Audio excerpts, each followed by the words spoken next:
అలాంటి నాయకుడు వెంట ఆయన నాయకత్వంలో మేమందరం పనిచేయటం నాతో సహా చాలా చాలా నాకు ఆనందంగా ఉంది. ఇలాంటి గడ్డు పరిస్థితుల్లో డబ్బు లేదు మనకి. రాగానే ఛార్జ్ తీసుకోగానే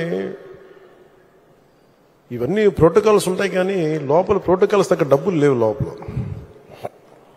అలాంటిది ఆయన రాగానే ఈ 100 రోజుల్లో ఏమి చేసామని కీలకమని చెప్తే, ఏమైతే చెప్పారో మెగా డిఎస్సిని మేము పెడతాం, భర్తీ చేస్తామంటే 16,437 ఉపాధ్యాయ పోస్టుల్ని భర్తీ చేయడం.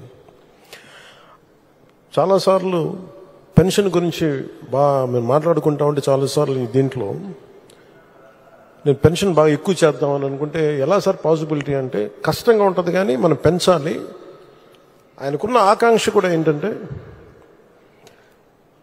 సంపద కొద్ది మంది దగ్గర ఉండిపోకూడదు, అవి తిరుగుబాట్లు వస్తాయి.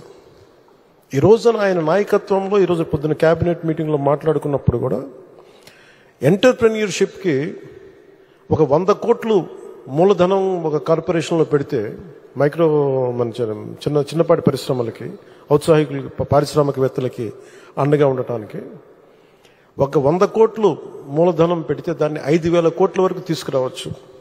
అలాగే 500 కోట్లు పెడితే దాన్ని 20,000 దాకా తీసుకెళ్లొచ్చన్న ఈ రోజు నా ప్రతిపాదన చాలా అద్భుతంగా ఉంది. ఇవన్నీ చెయ్యాలి అంటే ఈ రాష్ట్రాన్ని, ఉమ్మడి రాష్ట్రాన్ని దిశానిర్దేశాన్ని మార్చిన వ్యక్తి, మైక్రో మన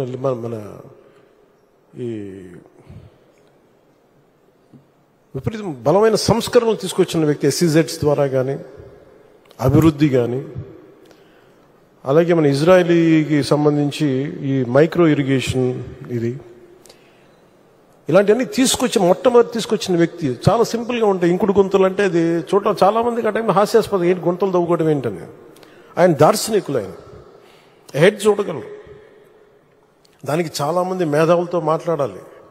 అలాంటి మేధావులతో కూర్చొని వాళ్ళని అర్థం చేసుకొని తనతో పాటు సహచరులను ఒప్పించి ఈ రోజున ఒక ఇంకుడు గుంతలు అనేది మనకి మన ఇంటి నిర్మాణంలో ఒక భాగం అయిపోయింది. ఇలాంటి ఎన్ని తీసుకున్నా, చిన్నది పెద్దది ఎన్ని తీసుకున్నా అనునిత్యం నన్ను ఆశ్చర్యపరుస్తూనే ఉంటారు ఆయన. ఎప్పుడు చూసినా నాకు ఒకటి అనిపిస్తే, ఈ నుంచి ఎంత నేర్చుకోగలం మనం, ఎంత ఆయనకి పక్కన ఉండి చేదోడు వాదోడుగా ఉండగలం. నాకు ఇదే తలంపు ఉంటుంది. అలాంటి పెన్షన్లు కూడా ఎలా పెంచగలం అంటే, మనం పెంచుదాం, నాకు ఒక అవగాహన ఉందని. అది అడ్మినిస్ట్రేషన్లో కాకలు తేలిపోయి మునిగి తేలిన వ్యక్తికి అర్థమవుతుంది. మంచి మనసు ఉండొచ్చు, చెయ్యాలన్న తపన ఉండొచ్చేమో, కానీ దానికి తగ్గ అవసరమైన ప్రతిభ లేనప్పుడు, అనుభవం లేనప్పుడు, మనుషుల్ని కలుపుకెళ్ళగలిగే సమర్థత లేనప్పుడు అది ఎవరి వల్ల కష్టం అవుతుంది. అలాంటిది ఆయన అద్భుతంగా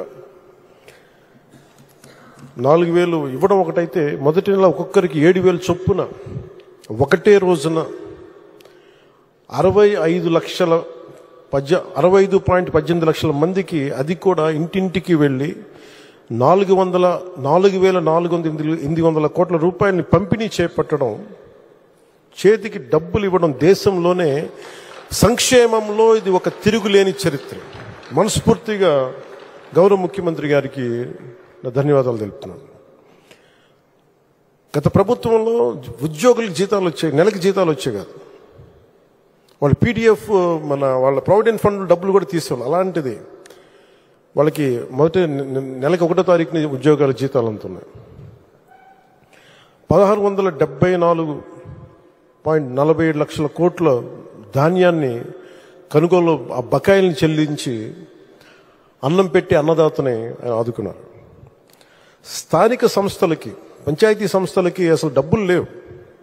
అధికారులు యంత్రాంగాన్ని రివ్యూ మీటింగ్స్లో చేస్తున్నప్పుడు అడిగితే డబ్బులు రావాలి, ఏం చేయాలో తెలియట్లేదు అనే స్థాయి నుంచి ఆయనకి నేను తెలియజేసుకున్నాను, ఇట్లా డబ్బులు కొంచెం ఒక రోజు సమయం ఇవ్వండి అని చెప్పి స్థానిక సంస్థలకి ఆయన 1,452 కోట్లు ఇచ్చి నిర్జీవం అయిపోతున్న పంచాయతీలకి,